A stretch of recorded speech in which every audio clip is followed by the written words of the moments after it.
என்ன பண்ணிட்டு இருக்கீங்க? தப்பு பண்ணிட்டேன் ஆனந்தி, பெரிய தப்பு பண்ணிட்டேன். என்னமோ தெரியல, காலையில அம்மா மார்க்கெட்டுக்கு கிளம்பும் போது எனக்கு கூட போகணும்னு தோணுச்சு. அதனாலதான் நானும் வரேன்னு சொன்னேன். ஆனா அம்மா கோவப்பட்டு வரக்கூடாதுன்னு சொன்னதும் போட்டுன்னு விட்டுட்டேன். இதான் ஆனந்தி, இதான் உனக்கு எனக்கு இருக்கிற வித்தியாசம்.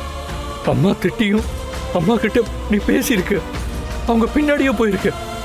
ஆனா நான் அப்படி பண்ணலையே. என்னதான் அவங்க என்ன திட்டி இருந்தாலும் நான் அவங்கள தனியா போக விட்டுருக்க கூடாது. அவங்கள சமாதானப்படுத்தி கூட போயிருந்திருக்கணும். அதான் நான் பண்ண பெரிய தப்பு. நீயும் அங்க இல்லாம இருந்திருந்தா அம்மா நிலைமை என்ன ஆயிருக்கும்? யோசிச்சு பார்க்கவே பயமா இருக்கு. எங்க அப்பா போனதுக்கு அப்புறம் தனியாடா அவங்க எவ்வளவு கஷ்டப்பட்டாங்கன்னு எனக்கு தான் தெரியும். ஏதோ என் மேல இருக்கிற பாசத்துல நான் தான் சப்போர்ட்டிவா இருந்தேன்னு அவங்க சொல்லுவாங்க.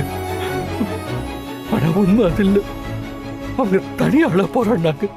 இந்த மாதிரி ஒரு பெரிய சிட்டியில சொந்த பந்தம்னு எந்த சப்போர்ட்டும் இல்லாம ஒரு பொண்ணையும் பையனையும் வளர்க்கறது அவ்வளவு சாதாரண விஷயம் இல்லை ஆனந்தி. அவங்க கோவப்படுவாங்க, திட்டுவாங்க.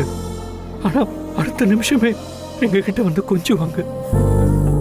எல்லாமே எங்க மேல இருக்கிற பாசம் அக்கறையும் மட்டும்தான்.